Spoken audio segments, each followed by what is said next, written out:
Okay, today we're going to deal with the big question. Is the Bible accurate or not? And we're going to deal with that in 2 seconds.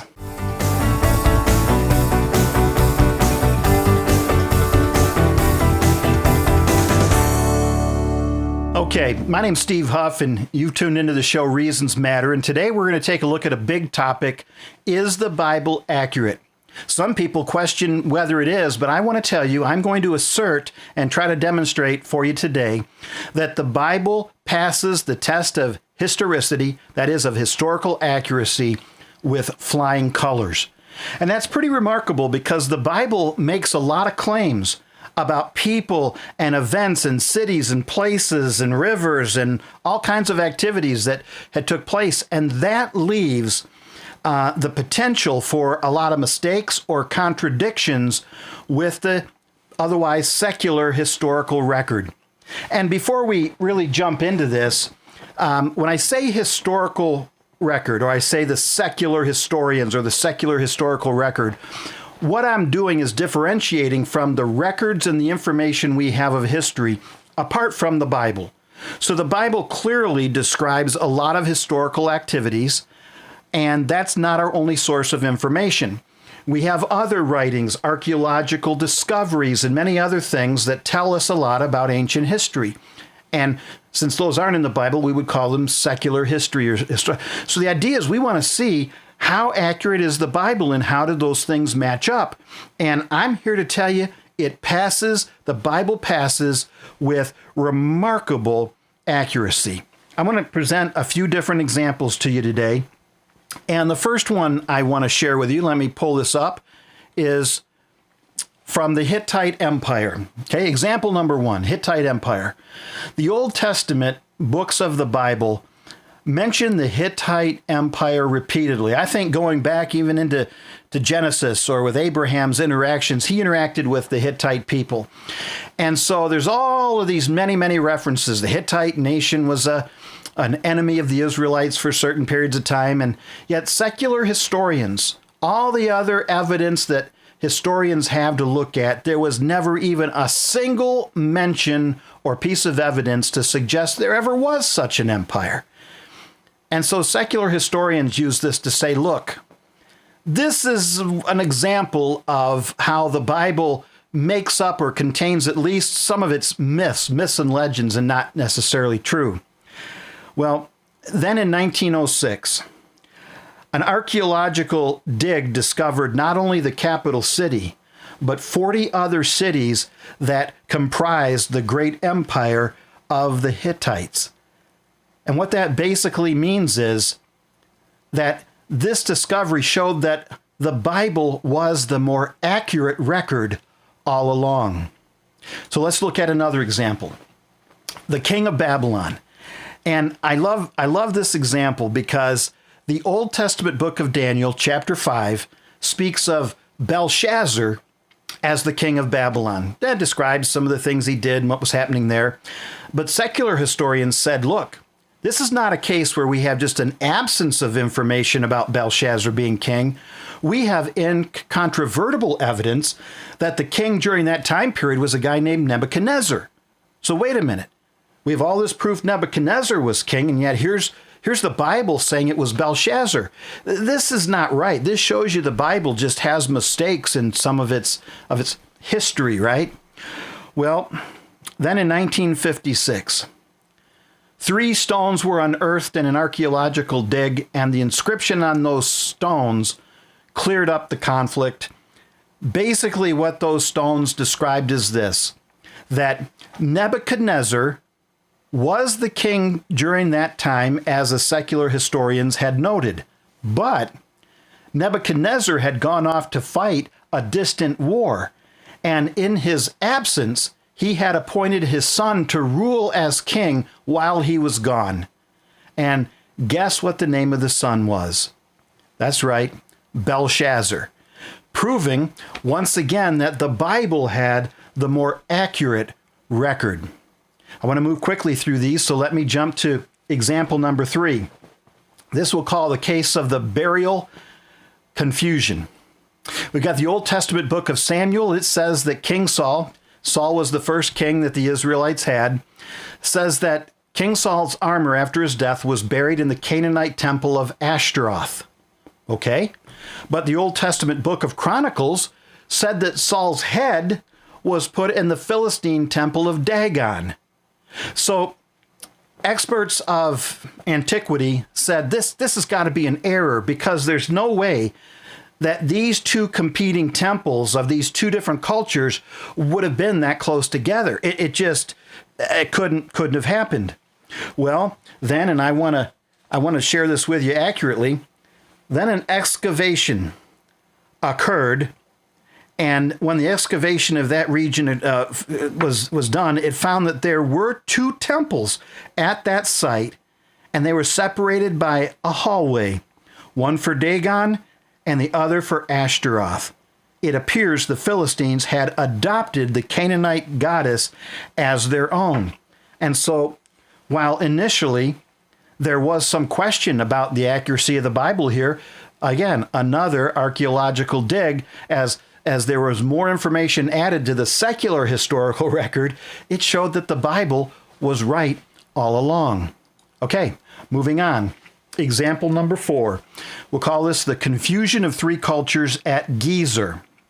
So, secular historians were confused, right?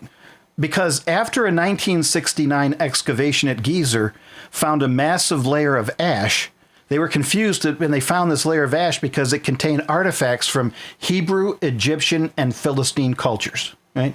All right, so I just read the text. That's just a little awkward to read it like that. But let me just say, they're doing this dig, and archaeological digs is kind of like you're going through layers of history. You come upon a layer, and what they find is a ton of ash. And as they sift through the ash, what do they find? Here's some stuff from the Hebrews. Here's some stuff that's Egyptian. Here's some stuff that's from the Philistines. And it's all in this strata, this one layer that tells them that this stuff must have been there at the same time. But the experts were saying that can't be. We don't think those three cultures were there all at the same time. Well, it turns out when they looked in the Bible, it helped them to clear up the confusion, because here's what it says. Take a look at this in 1 Kings 9:16, quoting from this passage. For the Pharaoh, the king of Egypt, had gone up and overthrown Gezer and burned it with fire. Stop right there. Now we know why there's a layer of ash, and we certainly know why you would find some Egyptian artifacts, right? The Pharaoh, king of Egypt, had overthrown Gezer and burned it with fire. In the process, killed the Canaanites who lived in the city. So now we know why there were Philistine artifacts there. And he had given it as a dowry to his daughter, Solomon's wife. Solomon and his wife were, guess what? Hebrews. All right, so Bible cleared that up. It's one of those cases where, it's important not to discount the Bible. Secular historians don't have all the information and facts, right? Nobody does. And the more they're able to dig, the more they're able to make discoveries, the more the gaps in the picture are filled in. But this example where it's important not to ignore the Bible or to assume that the Bible is just not accurate. It's worth, you'll see this example after example, it's worth taking the Bible seriously as a historical piece of information.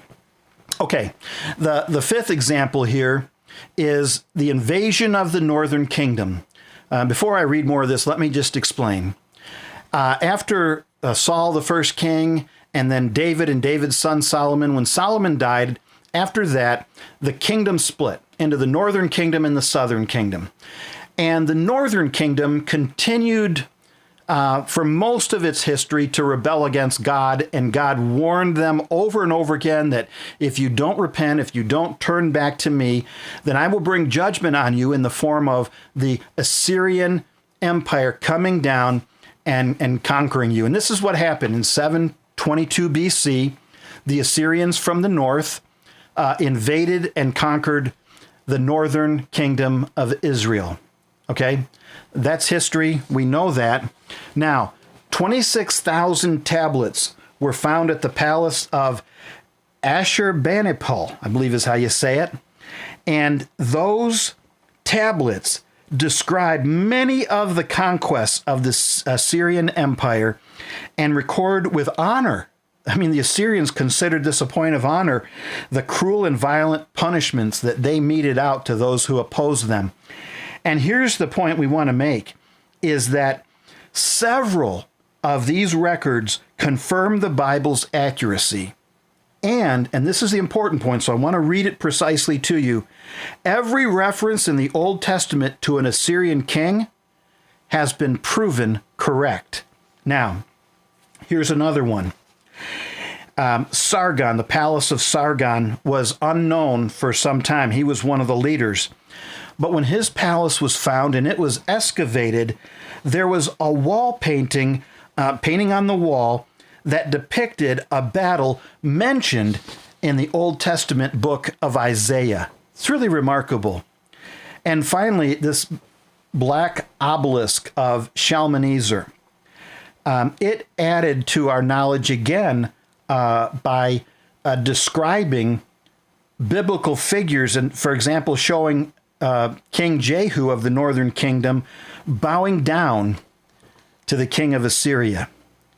And so there's a great deal of artifacts and information from this period that corroborate the history already outlined in the Bible, showing that the Bible is indeed accurate in this respect.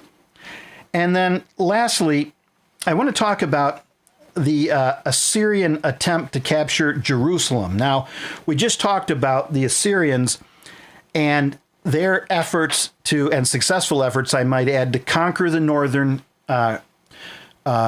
kingdom of Israel, right? So they did that, 722 BC. But they also tried to take the southern kingdom, and Jerusalem was the center point of that. Now, the king of Assyria was successful in coming into the southern kingdom and decimating city after city and village after village and taking their stuff and basically conquering that whole area. He came to Jerusalem and laid siege to Jerusalem for a long, long, long time. And the story is that he thought by circling and going after Jerusalem under siege for such a long time that eventually they would run out of resources, and in particular, they would run out of water because they couldn't get outside the city to the spring that was there. What Sennacherib didn't know, the king of Assyria at that time, what he didn't know is that King Hezekiah of the southern kingdom of Judah had his people dig a secret tunnel well hidden from the spring under the walls into the city. It was a very elaborate type of thing. So they had an unending and uninterrupted supply of water, and they were able to hold out against this very long siege, right? And so Sennacherib's records dictate or talk about many of these battles, the things that took place in Assyria's attempt to conquer Jerusalem. And what's interesting is in Sennacherib's record, we read this: "As to Hezekiah the Jew, he did not submit to my yoke." Now this is where, as Sennacherib writes about this, he doesn't want to have egg on his face. He doesn't want to look bad. He says, Hezekiah the Jew did not submit to my yoke. I laid siege to 46 of his strong cities, walled forts, and to the countless small villages in their vicinity. I drove out of them 200,150 people, young and old, male and female, horses, mules, donkeys, camels, big and small cattle, beyond counting, and considered them my booty. Himself, speaking of Hezekiah, I made a prisoner in Jerusalem, his royal residence, like a bird in a cage. So to the extent that conquerors tend to want to brag or maybe get a little bit carried away and exaggerating about their conquests and their exploits, Sennacherib could not go so far as to claim he conquered Jerusalem, because as much as he tried, everybody knew that he failed. The Bible had recorded this all along. And so it was really great to find these records of Sennacherib's own kingdom, his own records, his own writings that describe essentially, precisely what you find in the Bible itself. So that's the last example I want to share today, but I want to assure you there are hundreds and hundreds and hundreds of examples that I could share with you, or that you could do your own research and look up for yourself, of where archaeology has proven time and time again that the Bible is historically accurate. So just how historically accurate is the Bible?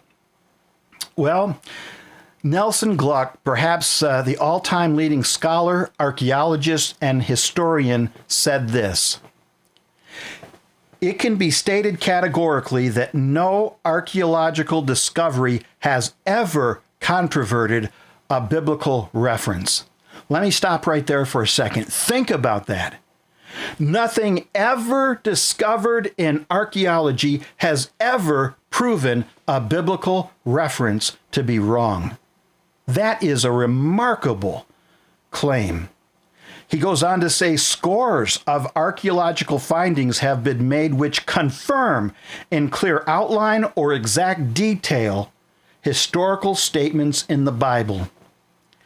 Now, friends, it's true that there are still areas in which the Bible makes claims and there are no historical information to back them up, or that the historical record may differ in the Bible, may differ some from the secular historical record.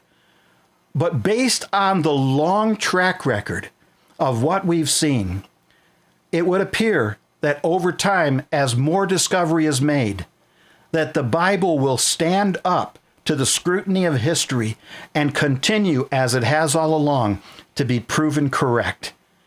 And so I just want to assure you, if you're interested in the Bible, or you're curious about the Bible, or maybe you're a devoted Christian and you're reading it, but you've had questions or doubts because you hear people say, oh, it's just myths or it's not true, you can rest assured the Bible is exactly what God claims it is. It is the inerrant, accurate, historical, reliable, inspired word, and you can have a great deal of confidence in it. So again, I'm Steve Huff with Reasons Matter, where we bring you the evidence and answers of the Christian faith. I want to thank you for tuning in, and be sure to check out our channel, hit subscribe, check out our other content, and we hope to see you again. Thanks a lot for watching.